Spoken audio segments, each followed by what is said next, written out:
안녕하십니까.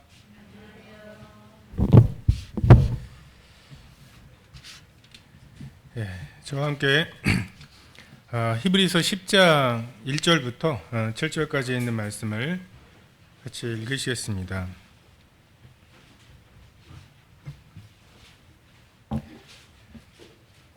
히브리서 10장 1절에서 7절입니다.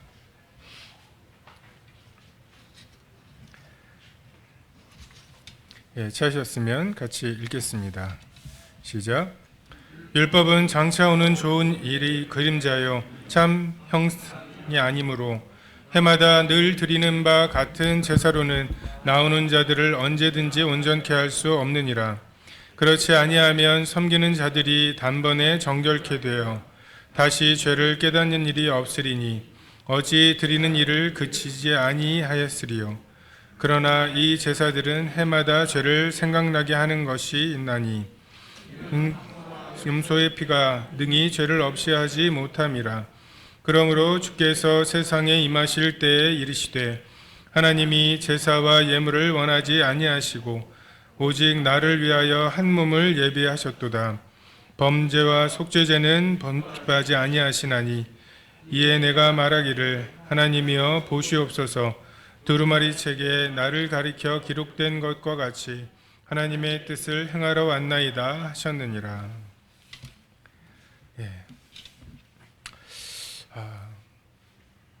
우리가 믿고 있는 우리 신앙의 핵심은 기독교라고 하는 말에 포함되어 있는 것처럼 예수가 그리스도다라고 하는 고백입니다. 그 그리스도 기름 부음을 받은 자, 이 메시아가 그리스도라는 거죠. 유대교에서도 예수를 랍비라고 생각을 하고 또 코란에 보면 그 연구하신 분들이 세 보니까 예수라는 이름이 마호멧이라는 이름보다 더 많이 나온대요. 예수라는 이름이 그 코란에 많이 언급이 되어 있습니다. 근데 위대한 선지자로 언급이 되어 있죠. 근데 우리가 고백하는 것은 예수님은 하나님께서 그 보내신 여러 선지자 중에 하나나 여러 선지자 중에 으뜸이 아니라 바로 그 선지자이고 메시아이고 나아가서 하나님이시라는 이 고백 때문에 기독교는 그 외의 모든 종교와 구별이 되죠. 구약에 수많은 행위와 절기들이 있었고 하나님께서 명령하신 것들이 있었지만 그것은 그 히브리서 1장에 나오는 대로 여러 모양과 여러 부분일 뿐입니다. 하나님께서 이 모든 날 마지막에 아들을 통해 말씀하신 그 아들을 기준으로 이 구약의 모든 행위와 명령과 제사와 이런 것들이 자기 자리를 잡지 않는다면 구약에 있는 여러 가지 것들은 우리에게 하나님을 믿고 바라는 이 일에 방해가 될 뿐입니다. 단번에 영원히 들이신 그 번제와 속죄제로 인해서 더 이상 그 용도가 사라져 버렸죠. 6월절 어린 양 그 원본이 이 땅에 오셔서 6월절 어린 양이 죽는 그때 죽으셨기 때문에 이제 6월절의 그 예식들은 의미를 잃어버렸습니다. 신약 성경은 끊임없이 예수님이 이러한 분이라고 하는 것을 증거하는 책이고 또한 서신서들은 그러한 예수님이 이 구약의 모든 그 율법의 어떤 행위들이나 제사들이나 이것들을 다 완수하셨기 때문에 그럼 그 이후에 우리는 어떻게 살아야 할지에 대한 내용들로 채워져 있습니다. 이 히브리 독자들은 정말 그 양심을 깨끗게 하셔서 살아계신 하나님을 섬기게 만드신 그 예수님의 보혈의 능력을 경험했죠. 이것은 그 어떤 경험으로도 설명할 수 없는 그 율법의 그 어떠한 것으로도 이 예수 그리스도의 이 보혈과 그것을 통한 죄사함, 여기에 나와 있는 대로 그 제사들은 해마다 죄를 생각나게 하는 것이 있는데 이 예수님의 이 보혈로 인한 이 거듭남과 이 죄사함의 확신은 이 구약의 어떠한 것과도 비교할 수 없는 정말 독특한 경험이었고 정말 지속하는 경험이었습니다. 그래서 수많은 핍박을 이기게 하는 원동력이 되었죠. 하지만 그 이후의 삶이 어떻게 살아야 하는지 이것에 대해서는 여전한 질문이 있었습니다. 어떤 사람들은 이 거듭남의 감격이 너무 강렬해서 그 거듭남의 감격을 계속 재현하려고 하는 것을 추구하는 이러한 사람들이 있을 거고, 우리도 가운데도 그런 사람들이 있죠. 정말 단번에 영원히 모든 것을 해결하시고 그 이전과 이후가 완전히 나뉘는 경험.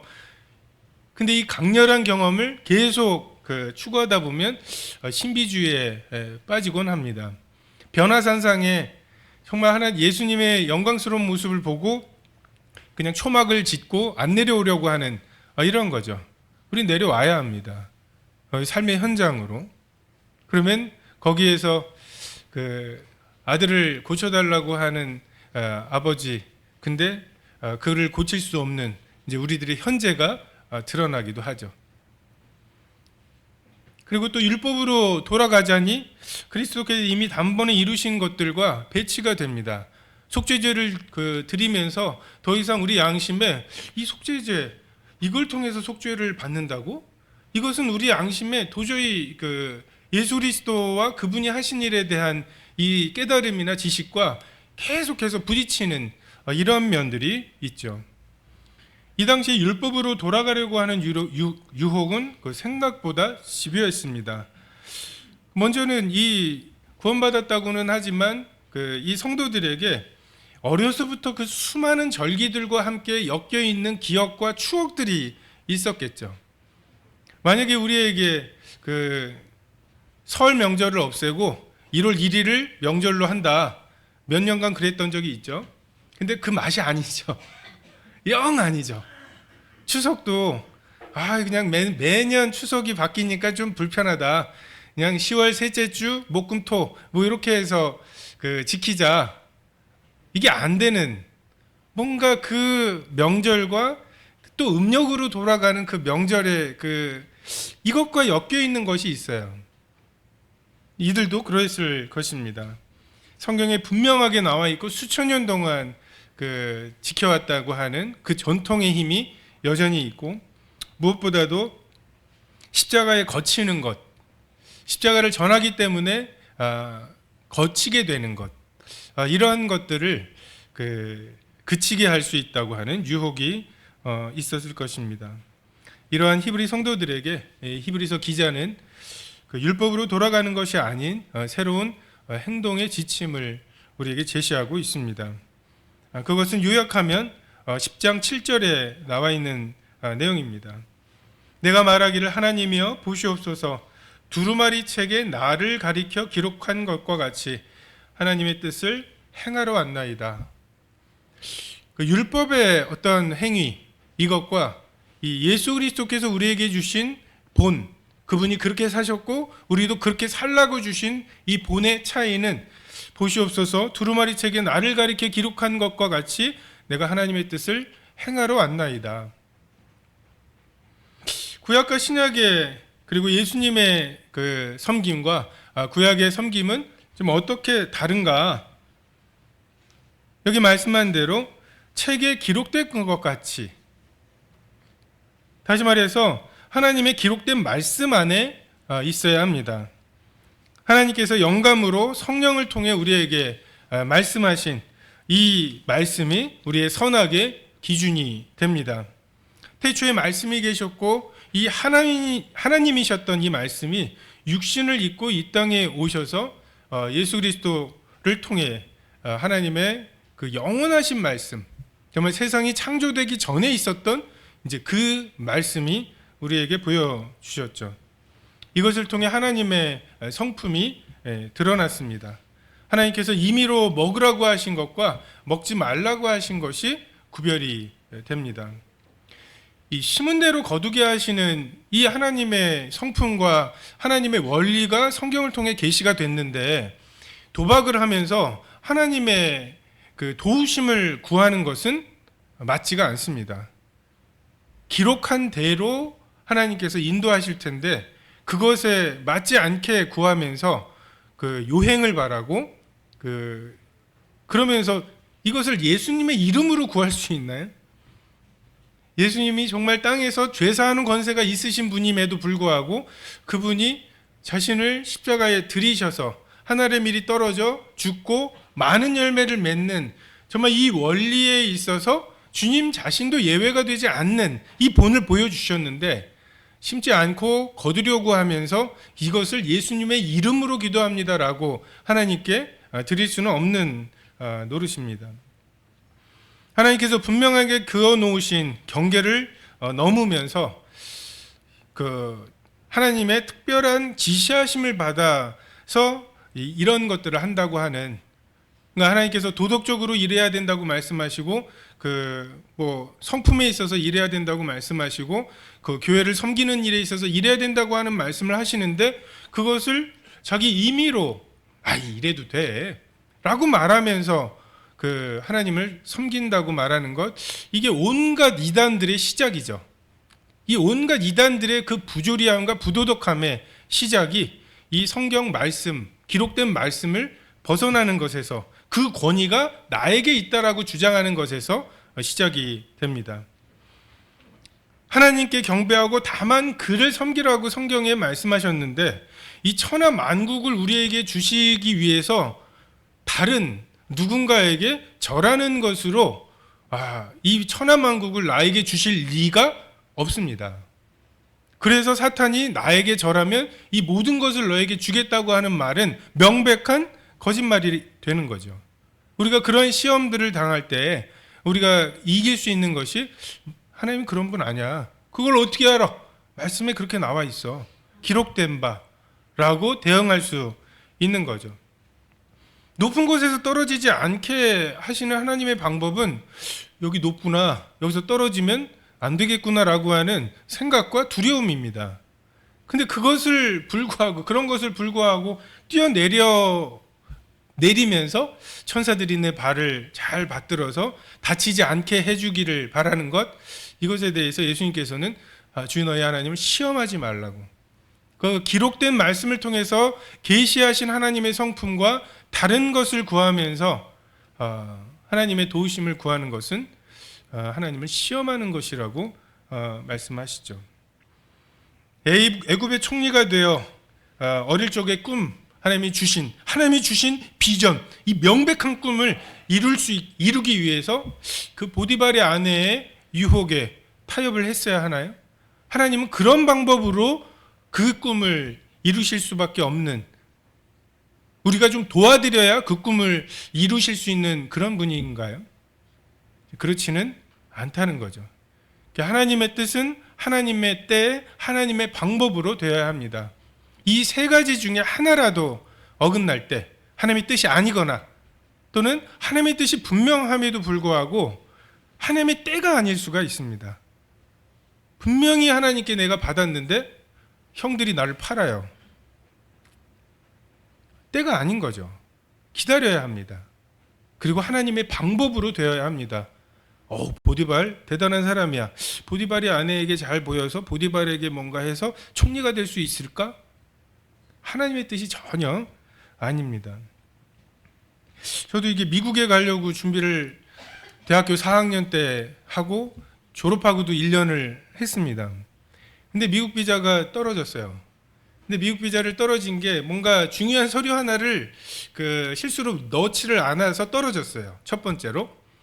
두 번째로 그래서 당연히 그 서류를 집어넣어서 하면은 될 거라고 생각을 했는데 말씀하시는 분들이 한 번 떨어지면은 안 된대요. 그러면서 그 비자를 신청하는 그 양식에 보면 비자를 신청했다 떨어진 적이 있느냐는 질문이 있습니다.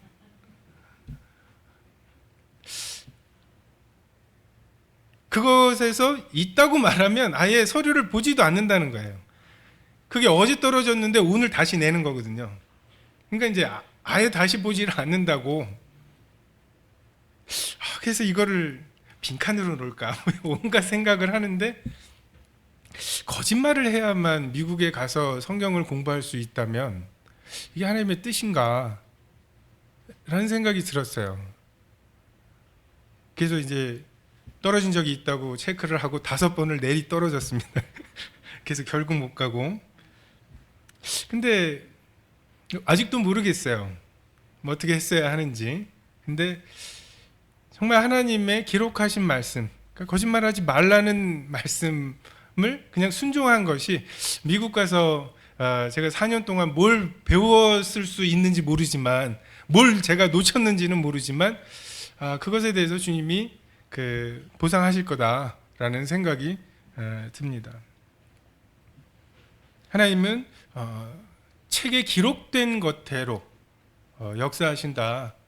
우리가 이것에 대해서 진지하게 생각할 필요가 있습니다. 근데 하지만 조금만 생각해 보면 이 기록한 말씀을 정확하게 지키는 것으로 따지면 이 유대인들만한 사람들이 없죠. 안식일을 거룩하게 지키라. 거룩한 게 뭐야? 해가지고서 안식일에 걸어갈 수 있는 거리를 재고 정말 철저하게 밀을 비벼서 먹는 것은 추수야. 그건 안 돼요. 정말 죽을 위기에 있는 사람을 건지는 것은 되지만 38년이나 누워있던 중풍병자 하루 더 누워있는다고 죽는 건 아니니까 그 사람을 고치는 거, 그 사람이 침상을 들고 다니는 건 안 되는 이런 세세한 것들을 다 정해놓고 지키는 사람들이죠. 하나님이신 예수 그리스도를 십자가에 못 박으면서 빌라도의 그 집에 들어가질 않잖아요. 이 유월절의 예비일이기 때문에 저 이방인이 뭘 먹고 뭘 만지고 내가 그 집에 들어가면 어쨌든 뭐가 만져져서 부정하게 될지 모르니까 그 총독을 불러내잖아요. 정말 율법을 철저하게 지키는 사람들이죠. 예수님을, 하나님을 십자가에 매다른 것은 마음에 아무런 감각이 없고 다만 나무에 저렇게 달아두는 것, 그걸로 하루 밤을 지내는 것은 율법에 어긋나 해서 다리를 꺾고, 정말 이 아이를 어떻게 자르는 것이 하나님이 원하시는 것인지를 진지하고 간절하게 추구하느라고 옆에서 지금 그 아이가 잘려질까봐 막 울면서 하는 이 어머니의 이 마음이 안 보이는, 그 정도로 철저하게 율법을 지키는 사람들이죠. 이 진리를 행한다는 사람들의 이 잔혹함과 이 비이성적인 행동들이 얼마나 많은 사람들에게 이 하나님에 대한 성품을 오해하게 하는지 모릅니다. 정말 하나님의 이름으로 그들이 진리를, 거룩함을 지킨다고 하는 그 이유로 그들이 행하는 행동들이 어떻게 하면 이러한 극단을 피할 수 있을까요? 성경에 하나님이 이것을 분명히 기뻐하신다고 하지 않았냐, 하나님의 뜻은 분명하다라고 하면서 간음 중에 잡힌 자는 죽여라, 안식일을 거룩하게 지키라고 하셨고 안식일에 난무하던 자를 잡아왔을 때 하나님께서 분명히 돌로 치라고 말씀하셨죠. 이렇게 누군가가 말씀이 이렇지 않냐라고 말할 때 어떻게 대답하시겠습니까? 이러한 율법에 대한 극단이 있는가 하면 또 하나는 율법 무시하기가 있습니다. 율법은 이제 지나간 거고 이제 예수님만, 그래서 이를 무시하고 생략하고 그냥 어쨌든 깨닫기만 하면 되고 믿기만 하면 된다고 하는 그런 생각이 있죠. 이 히브리서에도 보면 율법은 장차 오는 좋은 일의 그림자고 참 형상이 아니라고. 그러니까 율법은 그림자입니다. 자, 그림자에 불과하다고 하는 의미도 되고 또 그림자 정도는 된다고 하는 의미로 우리가 율법을 받을 필요가 있습니다. 다시 말해서 그림자를 이렇게 붙잡을 수는 없습니다. 이건 참 형상의 그림자이기 때문에 참 형상이 왔으니 이제 참 형상을 붙잡는 것이 중요하죠. 하지만 이 그림자를 더듬어 가야 참 형상을 만날 수 있습니다. 우리는 율법의 섭리, 우리 세대주의적으로 성경을 볼 때 율법의 섭리가 이제 끝났다고 말을 하는 경우들이 있는데, 정확히 말하면 예수 그리스도의 그 담겨 있는 그 비밀을 발견한 사람들에게는 율법의 섭리가 끝났죠. 하지만 아직도 내가 다 지켜 행하겠나이다, 이런 자기 속에 있는 자아 그리고 자신감, 이것이 남아있는 사람들에게는 여전히 율법의 섭리 가운데 있는 거예요. 똑같이 율법을 전해도 그걸 어떻게 해, 은혜가 필요한 거지, 정말 내가 다 지켜 행하겠다라고 하는 것으로 추구하다가 실패해서 정말 율법에 대해서 죽은 사람들, 율법이 너 이거 해봐, 이걸로 하나님께 나아가봐, 너 이 정도는 할 수 있잖아, 이런 부추김에 대해서 아무 감각이 없는 사람들, 이런 사람들에게는 하나님의 은혜의 시대죠. 근데 그래, 이건 내가 좀 할 수 있을 것 같아 라고 하는 사람들에게는 여전히 율법의 시대입니다. 제가 볼 때 우리 아이들에게는 율법이 필요한 것 같아요. 십계명이 필요한 것 같아요. 죄를 깨닫게 하는 것, 죄를 더하게 하는 섭리가 필요하다는 생각이 듭니다. 성경에서 말씀하시는 기본적인 도덕률을 그냥 하찮은 것으로 생각하고 그냥 심오한 깨달음만을 추구하고, 그리고 자기는 깨달았기 때문에 이 하찮고 사소한 율법에 구애받지 않는다고 생각하고, 이것이 성경에서 말씀하시는 자유이고 무슨 하나님의 안식이라고 생각하는, 그러면서 삶의 간증을 보면 영 아니에요.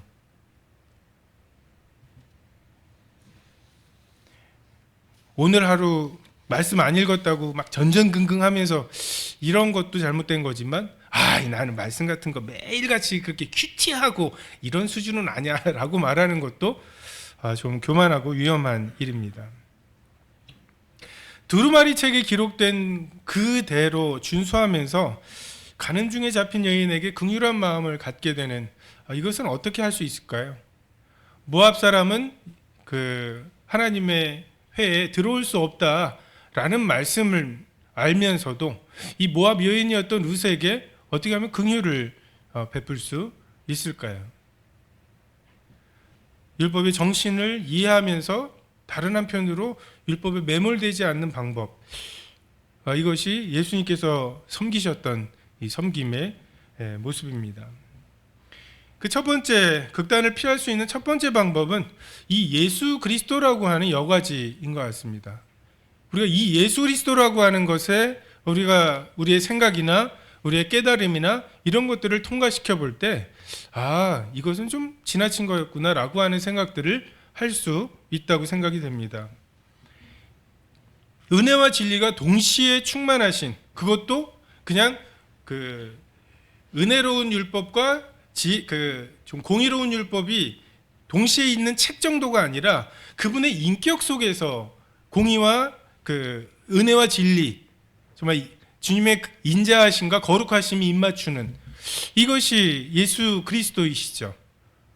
그분의 인격입니다. 믿음의 조상들은 분명히 성경의 부자였죠. 그리고 하나님의 복을 받아서 부와 권세를 솔로몬 같은 경우에 누리고 했습니다. 그래서 나도 그 부를 누리고 그 길을 누리고 그 복을 추구한다 라고 말하기 전에, 이 모든 날 마지막에 아들을 통해서 말씀하신 이 예수 그리스도의 삶과 가르치심과 죽으심을 기준으로 우리가 추구하는 것들을 돌아볼 필요가 있습니다. 요셉도 다니엘도 총리가 되지 않았느냐, 그래서 우리도 총리가 되는 것을 추구한다고 말하기 전에, 정말 다니엘이 그 총리가 되는 것을 목표로 살았는가? 아니죠. 그는 정말 왕의 진미로 자기가 더럽혀지지 않도록 뜻을 정하여서 손해나는 짓들을 한 거예요. 얘는 좀 까다롭다, 얘는 먹는 거 가린다. 그리고 정말 이제 총리가 되어서 그 자리를 그냥 가만히만 있으면 유지할 수 있고, 하다못해 창문만 닫고서 기도하면 그냥 유지할 수 있는 그 총리 자리였음에도 법이 시행된 줄을 알고도 예루살렘으로 향한 문을 굳이 열고 기도를 했습니다. 그렇게 해서도 유지되는 총리 자리가 하나님이 주시는 총리 자리이거든요. 근데 이런 것들은 다 간과한 채 그냥 자기가 총리가 되는 것을 추구하는, 권세를 추구하는 것을 정당하기 위해서 그냥 그런 것들을 자기 입맛에 맞게 끄집어서 적용을 하려고 합니다.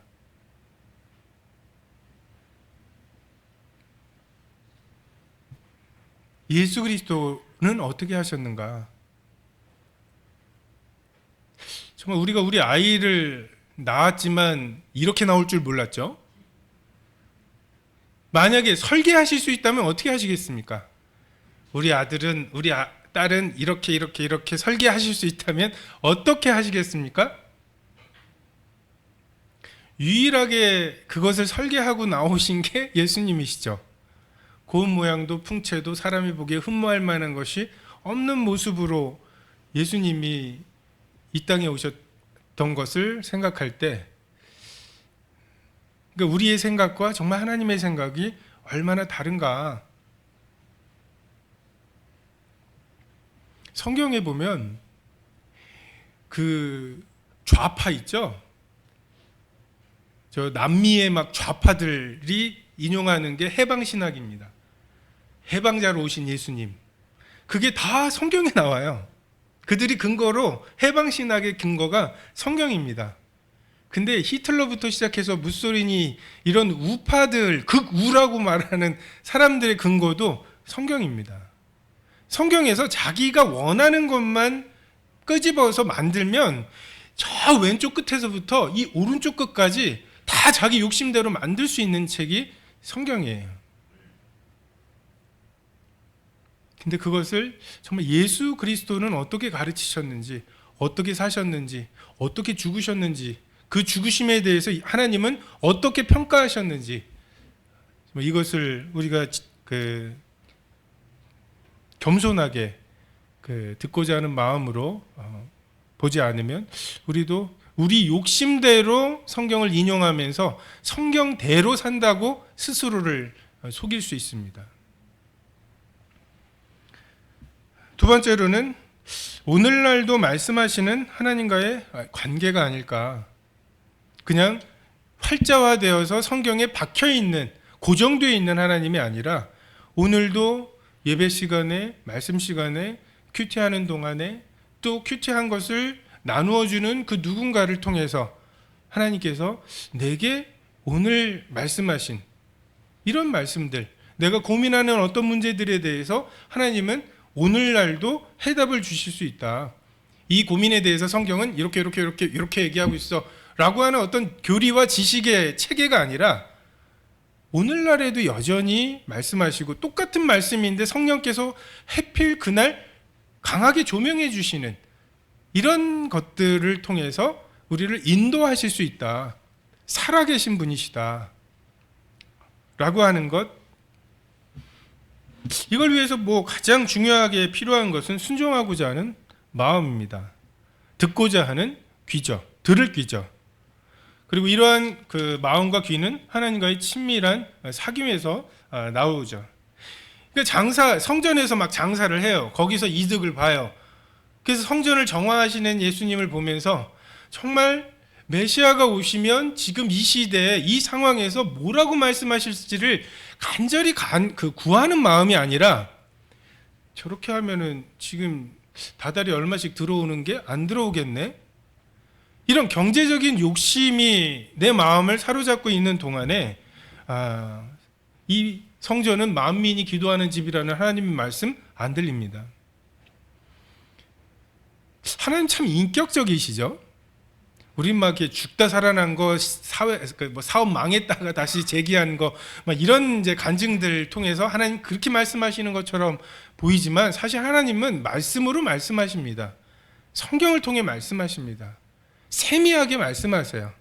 바람이 불고 이런 곳에서 지진이 나고 뭔가 바위가 쩍쩍 갈라지는 이런 속에서 하나님을 찾으려고 하지만 하나님께서는 그 끝에 그 세미한 음성으로 말씀하시는데, 다시 말해서 하나님의 음성을 들기 위해서 필요한 것은 세미한 음성을 들을 수 있는 예민한 귀이죠.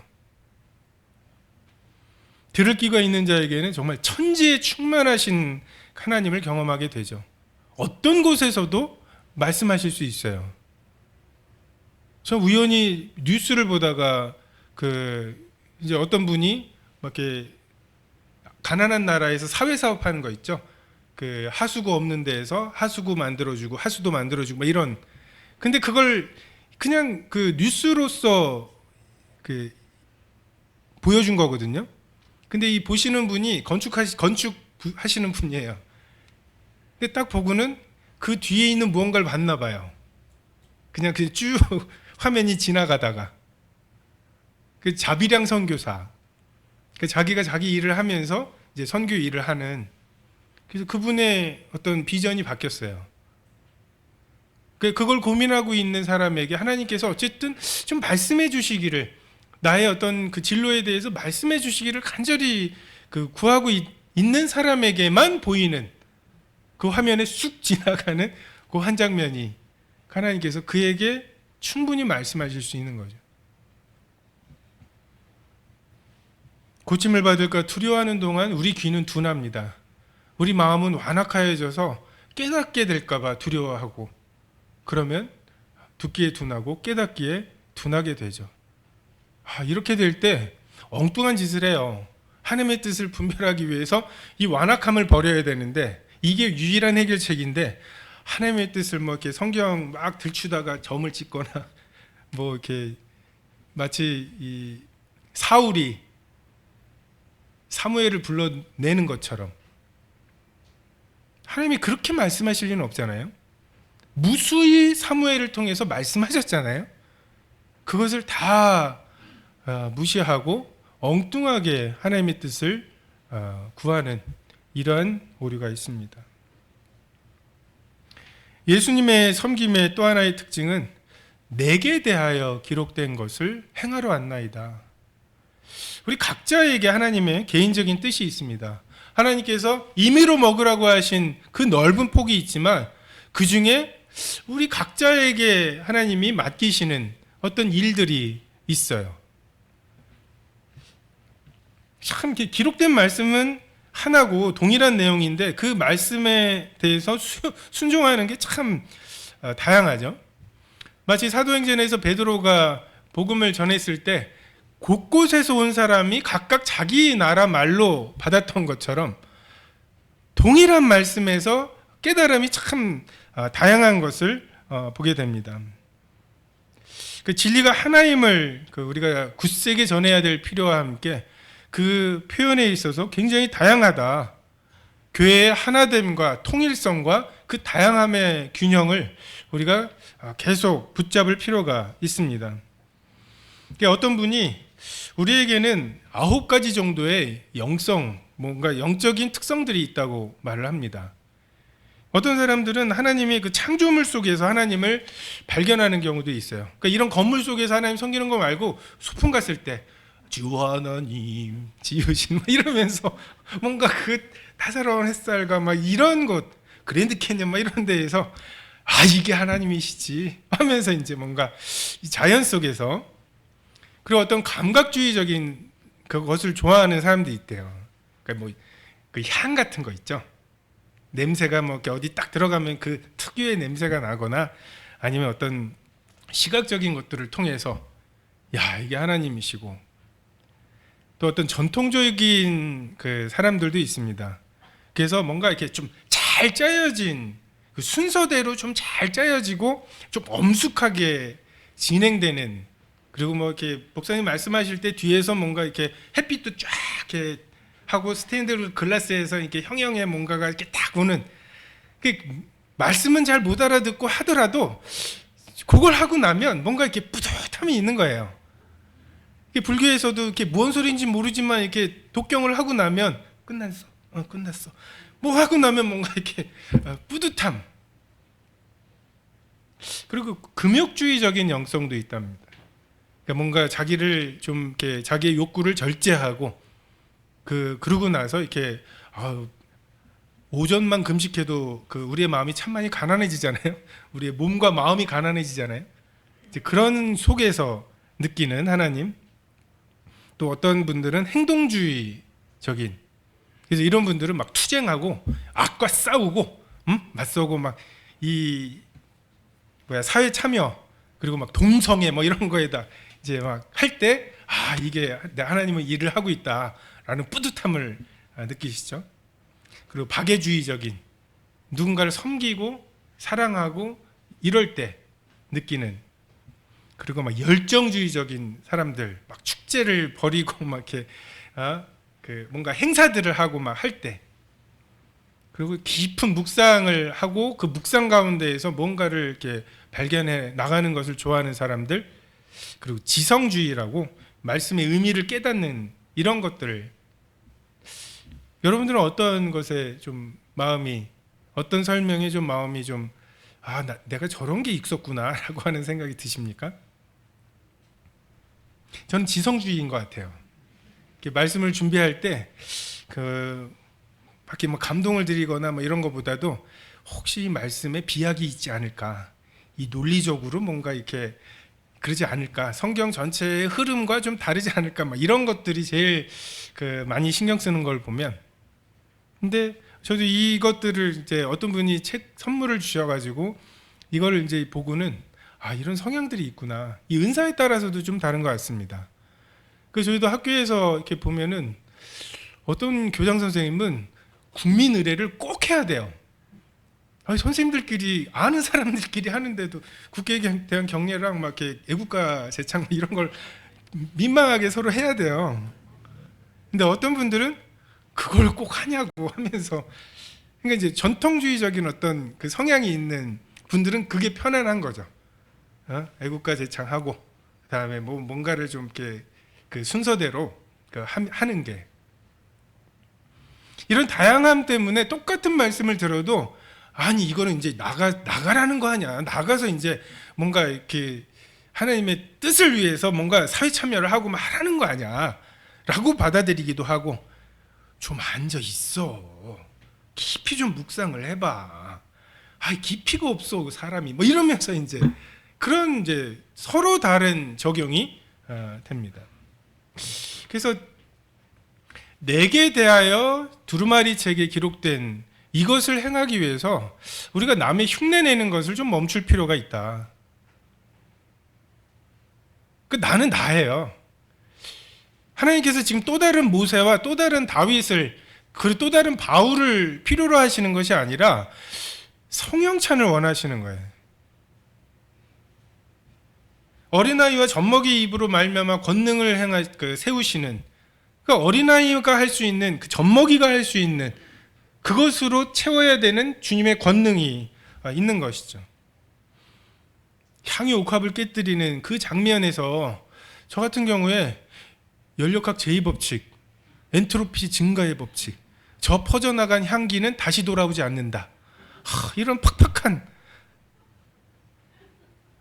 그리고 어렸을 때 막 그 초등학교 때 잠을 잘 못 자가지고 그 누구도 나랑 같이 깨어 있을 수 없구나, 아무도 내가 아니구나, 뭐 이런, 이제 나는 왜 태어났을까, 참 지루하다, 뭐 이런 생각을 하는. 그래서 베드로와 요나와 예수님 정말 잘 자잖아요, 그죠? 정말 예수님 풍랑이는 거기에서도 주무시고, 요나도 막 지금 짐 다 버리고 지금 배가 침몰하네 어쩌네 하는데 저 밑에 가서 자고 있는 걸 깨워서 와야 되고, 이런 게 보이셨던 분이 있나요? 성경을 읽으면서 잠 잘 자는 거 참 좋은 거야, 막 이런 묵상이 되신 적이 있으신가요? 그런 거 이제 저 같은 사람이 이제 끼워 넣는 묵상이죠. 여러분 각자가 그렇게 여러분의 어떤 경험과 여러분의 어떤 특성, 하나님께서 주신 그런 것들로 인해서 우리가 각자가 그런 부분들이 있다고 생각이 됩니다. 선교, 하나님의 일이죠. 중요한 일이죠. 선한 일이죠. 근데 예수님 선교하지 않으셨죠. 그것은 두루마리 책에 예수님에 대해서 기록된 하나님의 뜻이 아니기 때문에 그렇습니다. 그건 바울을 위해서 하나님이 기록하신 뜻이었어요. 베드로는 계속 방언의 은사를 주시지 않는 한 이방 사람들에게 복음 전할 수가 없습니다. 근데 그것은 하나님의 뜻이 아니었죠. 어떻게 알 수 있습니까? 계속 방언의 은사를 주시지 않았죠. 근데 베드로는 그 소아시아에 흩어져 있는 사람들, 유대 말이 통하는 사람들, 이것이 그의 사역이었습니다. 내가 이 모든 것을 해야 한다는 생각이나 또는 모든 것을 할 수 있다는 그 생각이 동역을 어렵게 합니다. 저는 제 몫이 있어요. 다른 사람들은 좀 힘드는 그런 몫이 있어요. 저는 남중 남고 남대 군대 남대를 졸업해서 남자 애들만 가르치고 있기 때문에 여자들이 뭘 생각하는지 자매님들이 무슨 생각하는지 잘 모르겠어요. 그래서 그거는 하려고 하지 않아요. 주일학교 애들 저런 애들을 모아다 놓고 뭘 할 수 있다고 생각을 하지 않아요. 그건 그분들이 하시는 거고 그분들이 하겠다고 하면 잘 하시라고 격려할 수는 있어도 이런 건 이렇게 해야지 뭐 훈수들 생각도 없습니다. 자기의 몫을 잘 하는 것이 필요하죠. 눈은 보는 것을 잘하는 것을, 귀는 듣는 것을 잘하는 것이 필요합니다. 다른 사람과 비교할 때 시기와 자랑이 나오죠. 무의미합니다. 우리가 싸워야 할 내가 비교해야 될 유일한 대상은 하나님께서 나에게 두신 완성된 나의 모습이에요. 하나님은 나를 어떻게 만드시려고 하시는가? 우리는 이것의 부족함을 계속 채우는 것이 나의 싸움이어야 하지. 쟤는 왜? 나는 쟤보다 나아. 이것은 아무런 의미가 없는, 5달란트는 목표가 5달란트여야 되고 1달란트는 1달란트여야 합니다. 초대교회 성도들 보면 굉장히 극심한 핍박 뭐 이런 것만 생각해도 굉장히 주눅이 들죠. 근데 계시록에 나오는 대로 예수님께서는 이기는 자를, 그때에도 이기는 자를 찾으셨고 지금도 이기는 자를 찾으십니다. 그것을 싸우면 충분하다고 생각이 됩니다. 한편으로는 말씀 넘어가지 마세요. 그리고 각자에게 하나님께서 주시는 뜻이 있습니다. 근데 그 뜻은 말씀 잘 읽으시고 성도들 간의 교제에 잘 참여하시고 그리고 주일마다 하나님께서 교회에게 하시는 말씀 그 속에서 하나님의 음성을 들으신다면 충분히 아실 수 있습니다. 정말 이걸로 충분하다고 생각이 되십니까? 이거 말고 우리를 성장시키고 뭔가 하나님께서 내게 대해서 하라고 하신 일을 행하기 위한 뭔가 또 다른 게 필요하지 않을까요? 번제나 속죄제가 필요하지 않을까요?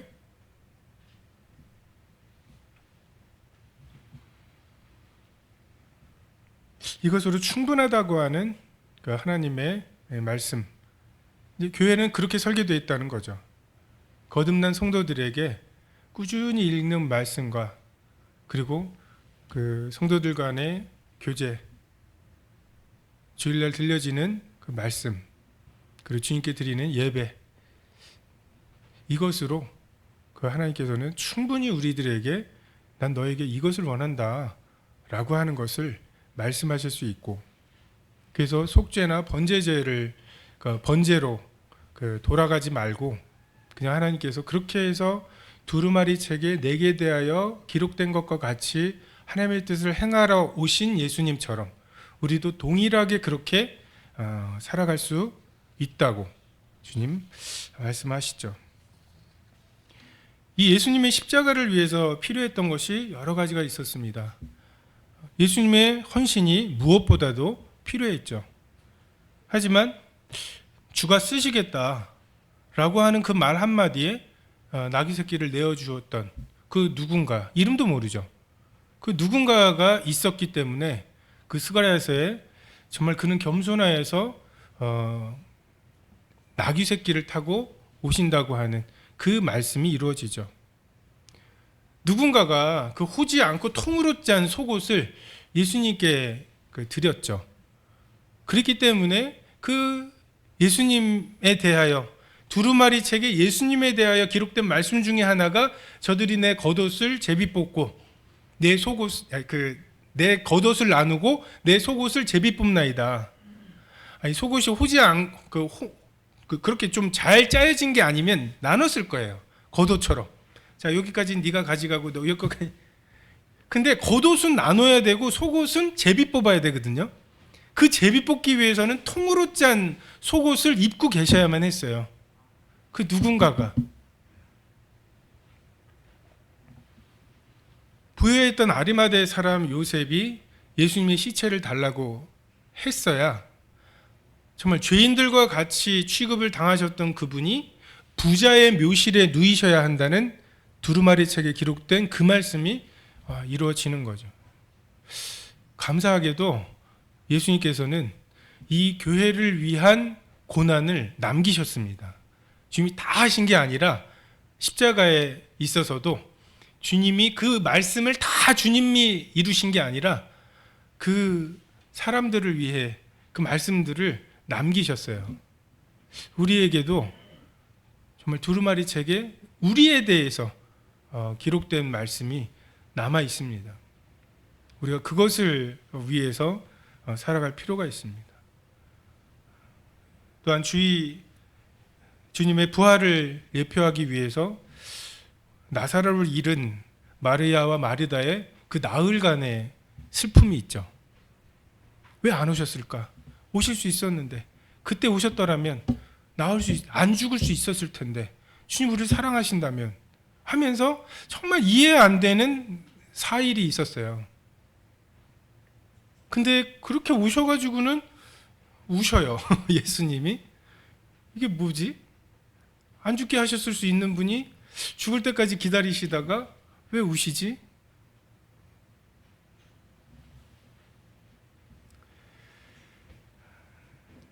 이해하지 못할 만한 일들이죠. 이 마리아가 예수님께 향유를 부어드리죠. 오빠의 다시 살아나는 것을 보면서 예수님이 하신 말씀을 제자들은 알아듣지 못하는데 이 마리아는 이게 부활하는 소리구나. 그 예수님의 죽으심에 그 발라드릴 향유는 지금밖에 발라드릴 기회가 없구나. 말이 그렇지 나흘 동안 얼마나 그 마음이 힘들었겠어요? 나흘만이면 괜찮겠죠. 나흘 정도면 참으실 수 있겠죠. 이게 4년이 되면 좀 힘드시겠죠? 이게 40년이 되면 어떠시겠습니까? 모세가 40년을 양이나 쳤죠. 주님이 그렇게 우리에게 우리만 할 수 있는 무언가를 담으시기 위해서 우리를 다루십니다. 민족을 이끌어내는 일을 위해서 40년, 80년이 필요했어요. 근데 정말 예수님의 장례를 준비하는 일을 위해서 마리아의 나흘이 필요했습니다. 우리는 누구이고 어떻게 살아야 하는가? 나의 삶의 목표를 어떻게 알 수 있는가? 성경에 기록된 사람들 보면 어떤 사람들은 그 목표를 알고 이해하고 헌신을 했습니다. 근데 대부분의 사람들은 이 큰 그림을 모르고 그냥 그렇게 살았어요. 그냥 내가 지금 이 보디발의 아내의 유혹에 어떻게 대응해야 될까? 주님은 그런 분 아니야. 이렇게 나를 인도하실 분이 아니야. 이것으로 돌이키고 그게 하나님의 이정표가 되어서 정말 감옥으로 가는 거. 이게 하나님이 인도하심이죠. 향유를 깨뜨린 정말 그 사람, 그 나귀, 그 속옷 누군지 몰라요. 근데 하나님께서 이 복음이 전파되는 곳에서는 이 여자가 행한 일이 전파되게 하시는 그 하나님의 그 들어서 높이시는 이것이 최종 판결입니다. 그제서야 우리 인생이 어떠한지를 올바르게 평가가 될 거예요. 여러분들 여러분 자신에 대해서 평가하지 마시고 그런 말이 있죠. 관뚜껑에 못 박는 소리 나기 전까지는 모른다고. 근데 관뚜껑에 못 박는 소리가 나도 몰라요. 엘리 엘리 라마 사박단이라고 하는 다윗의 외침은 예수님이 십자가에서 그 외치시기까지 모르는 거예요. 다윗에 대한 평가가 끝났다고 생각을 하지만 우리는 아니죠. 룻이 은혜를 입었죠. 은혜 입었지. 야, 모압 여인이 와가지고 그래도 저 부잣집으로 시집 갔으니 은혜를 입었지. 오유, 아들을 낳았어. 은혜를 입었지. 아들을 낳은 그게 정말 그 다윗의 조상이 될 줄을 어떻게 알았겠어요? 대단하다 하나님라고 생각하지만 그게 또 예수님의 계보가 될지를 어떻게 알았겠어요? 우리들의 인생에 대해서 너무 빨리 결론을 내리지 마세요. 그 결론을 정확하게 내리실 수 있는 분은 하나님이십니다.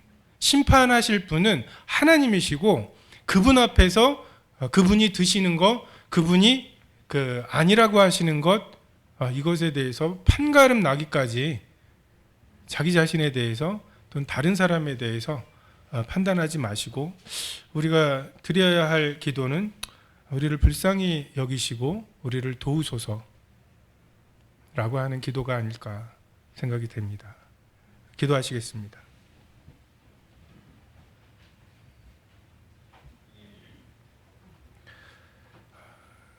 두루마리 책에 내게 대하여 기록한 대로 내가 하나님의 뜻을 행하러 왔나이다. 정말 이 주님의 삶의 본을 저희가 쫓아가게 하시고 참 우리의 의로움으로 주님께 나아가려는 정말 율법의 이 교만함의 유혹을 떨쳐버리게 하셔서 정말 주님 앞에 설 때 참 아버지 하나님께 뿌듯한 아들이셨던 주님처럼 저희가 참 하나님 앞에 참 뿌듯한 자녀로 서게 되기를 주님께 구하고 바랍니다. 주가 쓰시겠다 할 때 그것을 알아듣게 하시고 참 주님의 장례를 위해 향유가 필요하다고 하는 것을 주님의 발치에서 참 말씀을 잠잠히 들음으로 깨닫게 해 주시고 깨달은 대로 순종할 때 참 많은 주위의 사람들이 가난한 자에게 베풀 수 있는 것을 허비하였다고